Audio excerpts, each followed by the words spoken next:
If you're looking to create, grow, and sustain your wealth, download and subscribe to the Pain Points of Wealth podcast at BeBullish.com with Bob, Ryan, and Chris Payne. It's your podcast for market insights, money tips, and real talk on the economy. Download and subscribe at BeBullish.com. The James Golden Show on the Red Apple Podcast Network.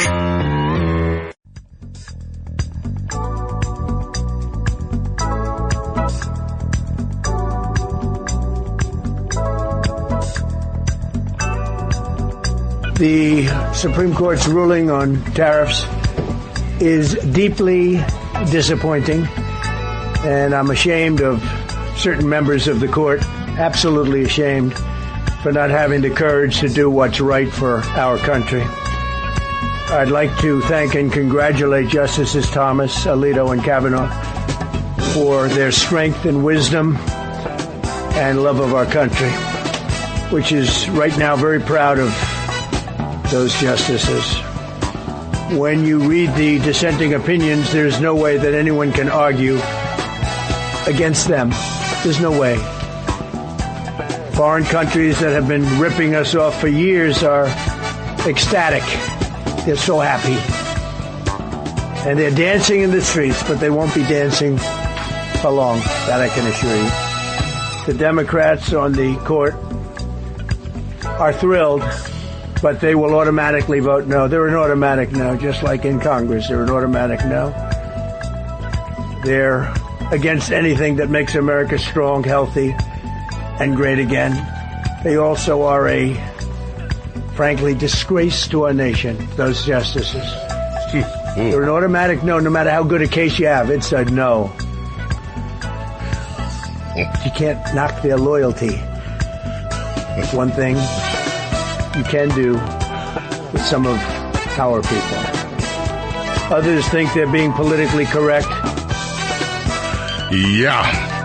That, of course, President Donald J. Trump, after the Supreme Court ruled today against his sweeping tariffs. Associated Press headline, Supreme Court strikes down Trump's sweeping tariffs, upending central plank of his economic agenda. But that may not be the long-term headline because the president is pressing on with tariffs. Trump has already this afternoon announced the 10% global tariffs after he criticized the decision and criticized members of the Supreme Court. Justices Gorsuch and Barrett sided with the liberals on the court, nixing Trump's tariffs. You have I believe it was the New York Times, let me just check on that, make sure it is the New York Times. The Supreme Court's Declaration of Independence, and that is what they are calling this ruling. The Supreme Court's Declaration of Independence. What does that mean? You don't even have to delve into the headlines to really understand what they mean by that. Obviously, they believe the court has not been acting as an independent branch of government with the decisions that they've made, siding with the administration. And so today, on a big case, they decided to go against Trump, and according to the New York Times, that is somehow a declaration of independence. Here's the thing. In order to believe that, you would have to believe, which the New York Times does, the liberal talking points about the court being corrupted, about the court being in the pocket of. And to say that all of the rulings that have come down in favor of this administration is simply because the court has refused to show independence is an insult to the members of the court. By the way, Trump insulted some of the members of the court today, too. Let's just be honest about that. In fact, there is, we will listen to more of Donald Trump, but there was former Deputy Assistant Attorney General John Yoo was on the Fox News Network today. That's cut to Carlos. And he was saying, look, there are other ways Our show, yes. Wow, I just jumped right into it. Thank you, Carlos. It is Bo Snerdley's Rush Hour, the I Can't Believe It's Already Friday edition. And I can't believe it's already Friday. It's like we just sat down on Monday, and here we are, Friday. Boom. Fastest hour in American media. Thank you, Carlos. Former deputy, by the way, I asked Carlos, what are we going to do for the first music of the day? And he said, you don't even have to ask.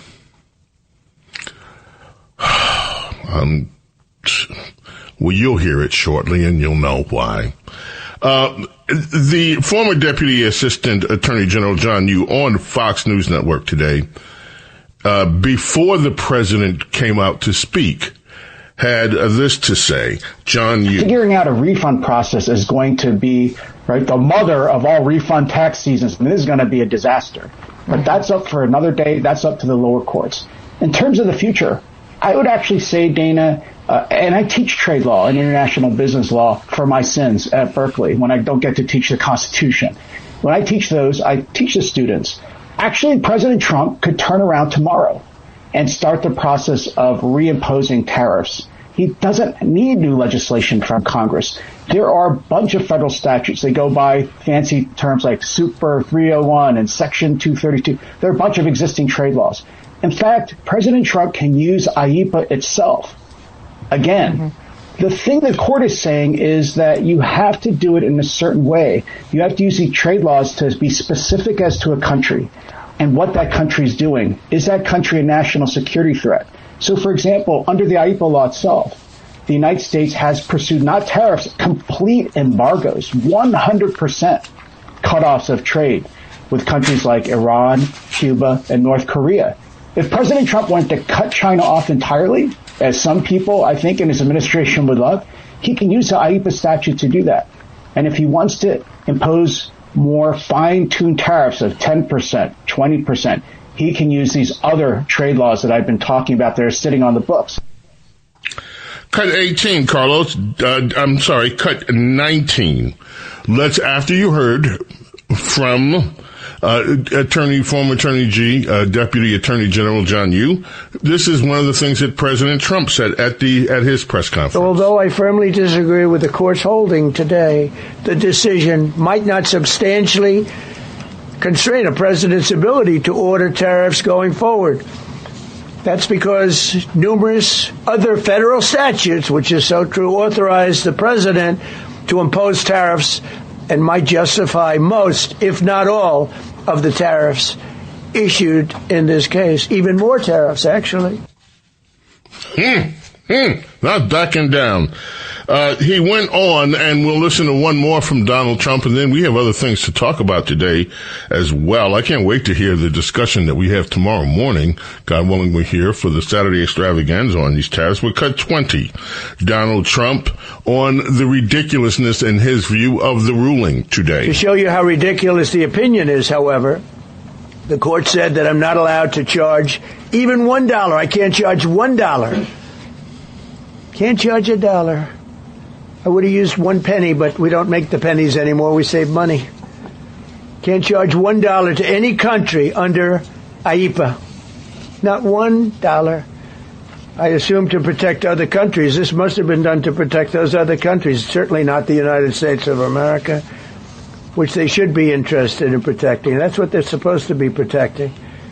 But I am allowed to cut off any and all trade or business with that same country. In other words, I can destroy the trade. I can destroy the country. I'm even allowed to impose a foreign country destroying embargo. I can embargo. I can do anything I want, but I can't charge $1. Because that's not what it says. And that's not the way it even reads. I can do anything I want to do to them, but I can't charge any money. So I'm allowed to destroy the country, but I can't charge them a little fee. I could give them a little 2-cent fee, but I cannot charge under any circumstances. I cannot charge them anything. Think of that. How ridiculous is that? I'm allowed to embargo them. I'm allowed to tell them you can't do business in the United States anymore. We want you out of here. But if I want to charge them $10, I can't do that. It's incorrect. Their decision's incorrect. But it doesn't matter because We have very powerful alternatives that have been approved by this decision. You know, they've been approved by the decision for those that thought they had us. And they're saying that I have the absolute right to license, but not the right to charge a license fee. So think of that. I have the right to license, which is a very powerful word. In many ways, license is more powerful than tariffs. In fact, I was thinking about using it. But they came up with the idea that I can license, just like the people that were opposing me told them to do, but not the right to charge a license fee. Think of that. Who ever heard of such a thing? What license has ever been issued without the right to charge a fee? You get a license, you charge a fee. It's automatic, but not with this court.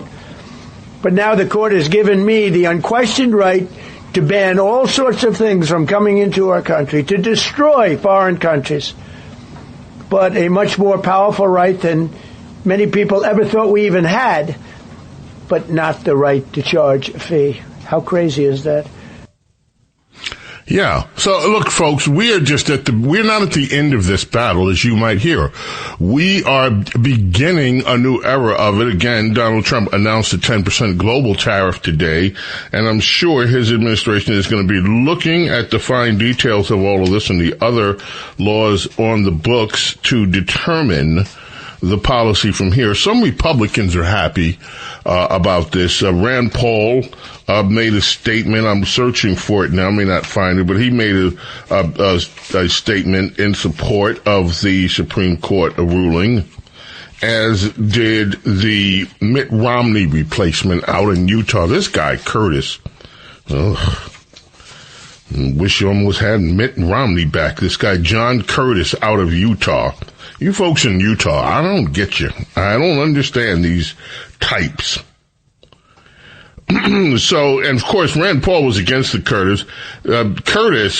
John Curtis out of Utah, today's ruling affirms, despite all the noise of the moment, that the founder systems of checks and balances remain strong nearly 250 years later. Well, that's his view, and that's an admirable view to have, but he also says several questions are unanswered. What happens to the revenue already collected? How the administration may use alternative authorities to impose tariffs, which they are going to do. Looking ahead, it is critical that we provide the clarity and predictability that businesses need. We who? Because if you're talking about the Senate can't even get off its behind to figure out once and for all with clarity what they're going to do with the SAVE ID Act. Something as simple as voting. What is the Senate? For the most part, it has become a useless body. And the same, by the way, well, don't get me started with the House of Representatives, but at least the House has acted on this SAVE ID Act. It's up to the Senate. And we're going to talk about that. We were going to have Connie Hare back today, but I talked to Connie, said, the tariff thing, let's do it Monday. We got to talk to Monday too. We're going to quickly talk to if we can do it. The Fox News, Gianno Caldwell, who Gianno and I have been texting. He's having a big event down at Mar-a-Lago in Florida over next week sometime. And I just wanted to catch up with Gianno. Gianno's a brave guy. His brother was murdered, and he has a foundation that he's been working with to try to help, and you know how this goes, many of the victims of people that have been murdered throughout this United States. We're in a country that cares about the people that do the murdering and less about the people that get murdered, especially if you deal with the left. The James Golding Show on the Red Apple Podcast Network.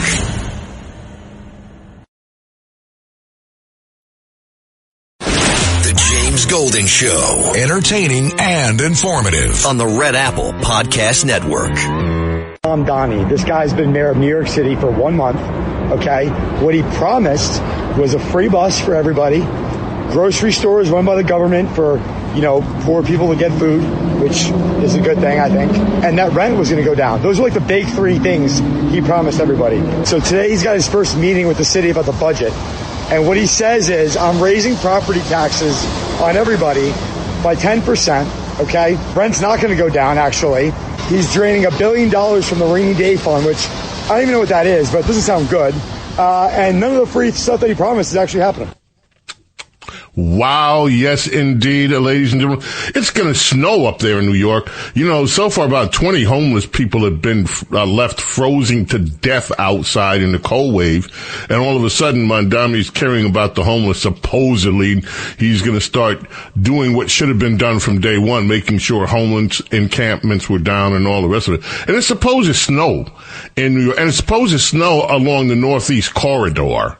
By the way, for those of you listening through many states, check your weather forecast over the weekend. I asked Carlos. So, Carlos, you know, it's supposed to be snowing. What are you going to do? I'm biking this weekend, and I don't care. Carlos, how are you going to bike in the snow? Sounds a problem for Sunday. It's a problem for Sunday.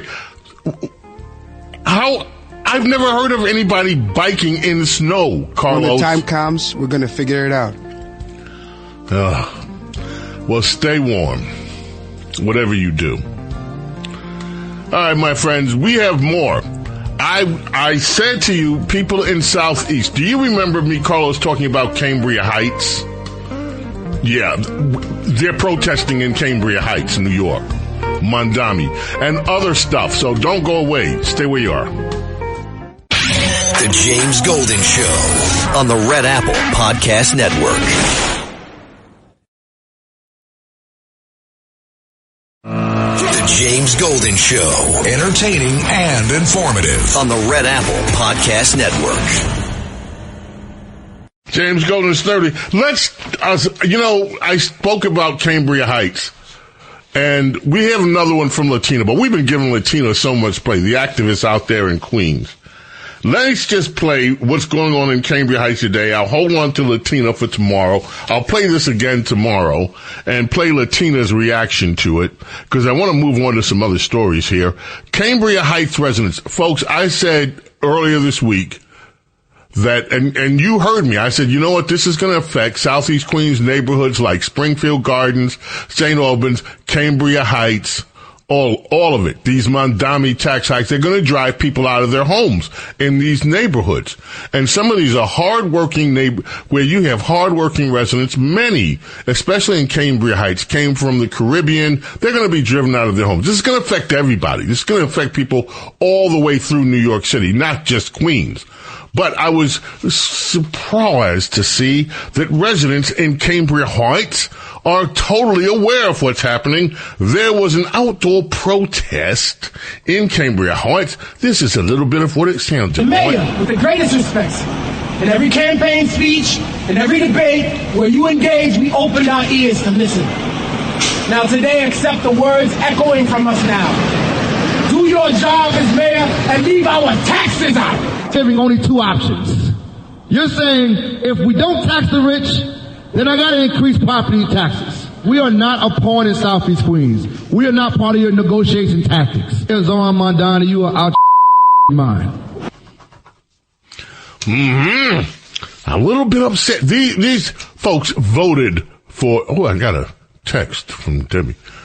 Gross. I wonder what she's talking about. When you see a one-word text that came in over the last few minutes, what do you suppose she's talking about? Just a one-word text that says gross. What could she possibly be talking about?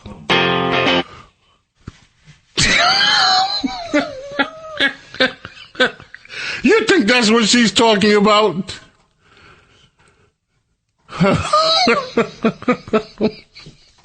Okay. Very good answer.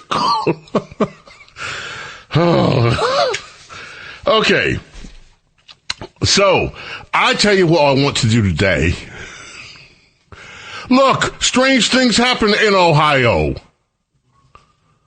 Smells like teen spirit.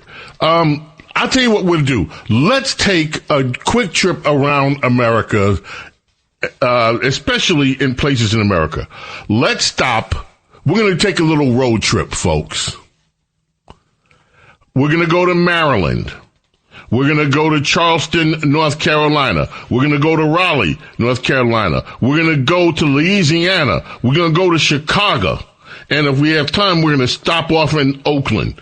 Let's start off with Chicago, cut 15. And here we go in Chicago. This afternoon, a mother says she just wants answers after her special needs son is found wandering miles away from his school when he was supposed to be in class. I don't feel safe. I'm just scared to go back. There's something could happen that same day again. 11-year-old Richard Harley says he doesn't want to go back to class after he was found wandering, scared and alone, miles away from school grounds following a student-led walkout protesting ICE. They were supposed to stay on 72, by the school, but they did the exact opposite. It went just way more farther, and no one even knew, how far they were going. So you kind of got... I was like the last one, so I was all alone. The incident happened Tuesday morning at Dundee Middle School in the far northwest suburb where the 6th grader is a student. What's going on? His mother says she was not notified about the walkout, and because her son has special needs and an individualized education program, or IEP, takes issue with him being allowed to leave campus without supervision or parental authorization. Why didn't I get, a notification that he was tardy, or absent for that matter? Why didn't they even bother calling in? Blaisdell says her son didn't understand what the walkout was about and merely went along with the other students when they went outside. She says the protest turned dangerous for Richard when he couldn't keep up with the other kids who were marching along Main Street and Route 72 Higgins Road. Blaisdell said her son called her in a panic. He said, you just need to come pick me up. I don't know what's going on. I'm very scared. The 34-year-old mother of 3 says she called police but was able to locate her son through his cell phone about 10 minutes later near the busy intersection of 72 and Randall Road. It's not right. Because my kid, it's not right. These kids are walking out of school all over the country, and they're being prompted to do so by their left-wing educators. We talked yesterday down in Florida, the state of Florida, a kid got hit by a car on a very busy street out with one of these protests. Wonder if the school is going to get sued. Okay, that happened in West Palm Beach in Florida. So we visited Chicago. Let's go to Louisiana. Let's take our little road trip, our Friday road trip to Louisiana, and let's join KPLC TV 14. That's which one it is. To multiple arrests in southwest Louisiana. 3 people were arrested after a traffic stop on Interstate 10. Detectives stopped a van on February 12th, and a search led to 15 packages of suspected cocaine. They recovered nearly 35 pounds of drugs with an estimated street value of over $200,000. Celia Mariquin Lozano, Juan Francisco Gonzalez de Leon, and Jose Armando Ocha, all from Illinois, were taken into custody. Mariquin Lozano and Gonzalez de Leon are also facing federal detainers for being in the U.S. illegally. All 3 are charged with possession with intent to distribute a controlled dangerous substance. Their bonds are set at $3 million each. Oh, man. Oh, excuse me. They're from Illinois, J.B. Pritzker State, where they let the illegal immigrants just walk right out of without letting ICE know. So I guess they took a road trip of their own. All right, let's go down to North Carolina right now. Let's visit Raleigh, North Carolina. That's cut 13 calls, and check in with WRAL, that stands for Raleigh, down there in North Carolina. Here they are. This afternoon, Lee County deputies arrested a wanted man who is a suspected member of MS-13. Deputies arrested Jonathan Ayla Melendez of El Salvador when he gave them multiple different names at the scene of a car crash. Fingerprints confirmed his identity. The sheriff's office contacted U.S. Homeland Security and later learned that Ayla Melendez is wanted for kidnapping, drug trafficking, homicide, and attempted homicide in El Salvador. They also learned he has been identified as a gang member. Ayla Melendez is being held without bond in Lee County on an immigration retainer from DHS. Well, what do you know? Wanted for kidnapping, other stuff, murder, and attempted murder And the Democrats are still out here talking about let's abolish ICE so that these people can just stay on your streets. All right, we're in Raleigh. Let's go to Charleston now. Here's a little from a Charleston, North Carolina television station, and here you go. Police arrested a Lyft driver accused of sexually assaulting a woman in a church parking lot. Officers arrested 34-year-old Yordan B. Diaz-Vera earlier this month. According to court documents, on February 4th, Vera picked a woman up at her house to take her to a doctor's office. He then allegedly pulled out a gun and got into the back seat with the victim, locked the doors, and forced the woman to perform oral sex on him before dropping him off at the doctor's. Vera is charged with sodomy, menacing, and kidnapping. He's pleaded not guilty. Bond was set at $100,000 cash, but he's been placed on an ICE hold at Metro Corrections. Another. But let's abolish ICE, shall we? This is what the Democrats, let's just go ahead and abolish ICE because the Democrats don't like ICE.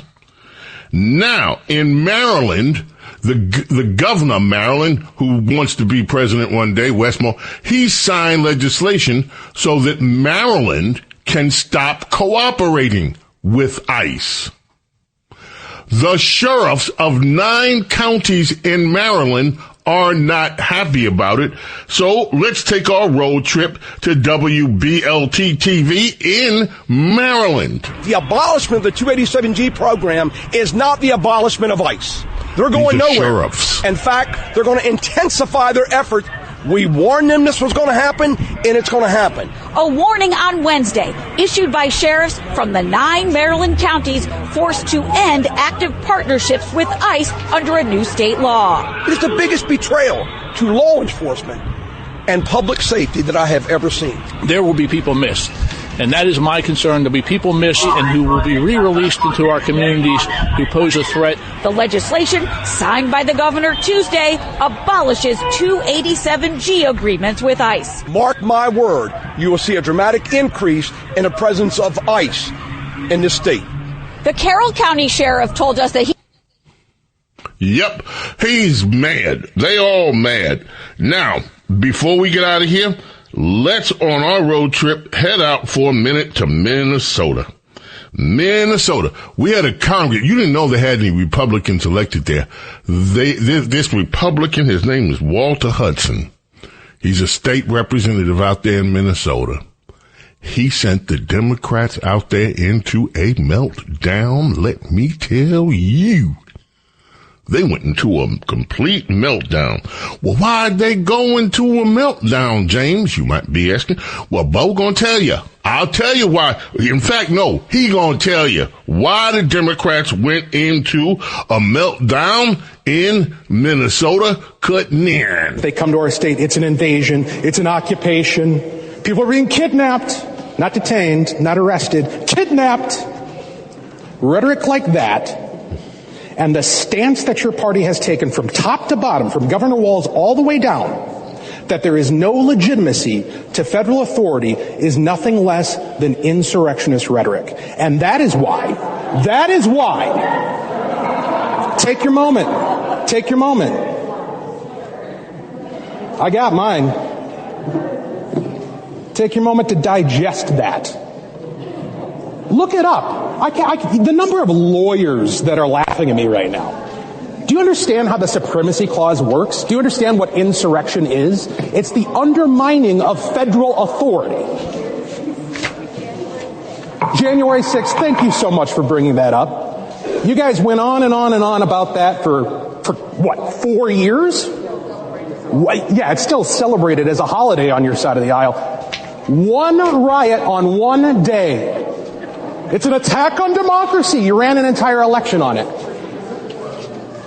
For months and weeks on end, we have had the top law enforcement officer in this state, the governor in this state, the mayor of Minneapolis, and many of you actively undermine federal authority when it comes to immigration law. And acting upon that rhetoric, people like Renee Good and people like Alex Preddy put themselves in harm's way. They did what you Point of order, Madam Speaker. Point of order. Personality is not allowed in debate. We are not going to allow you. We are not going to allow you to impugn community members who have been murdered by the federal government. How dare you? That is shameful.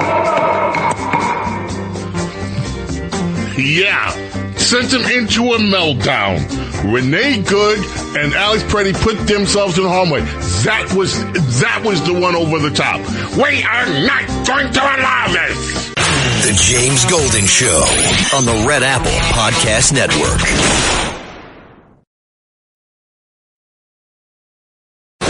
The James Golden Show. Entertaining and informative on the Red Apple Podcast Network. I'm being asked questions about Mayor Dingus that I cannot answer. What was the relationship between Dingus and the teenage girl? I don't know. I will do some digging. Well, not in anybody's... I gotta stop right there. Let me say goodbye. May God bless, protect each and every single one of you. We will revisit Dingus in the morning.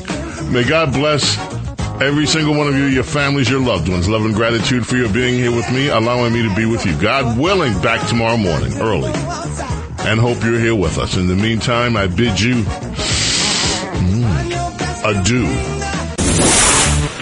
Thanks for listening to The James Golden Show. You can hear The James Golden Show Saturday mornings at 7. If you like the podcast, share it with your friends and listen anytime at WABCRadio.com and download the WABC Radio app. Hit that subscribe button on all major podcast platforms. Plus, follow WABC on social on Instagram, TikTok, Facebook, and X. See you next time for a new episode so you never have to wonder. What the heck is going on here?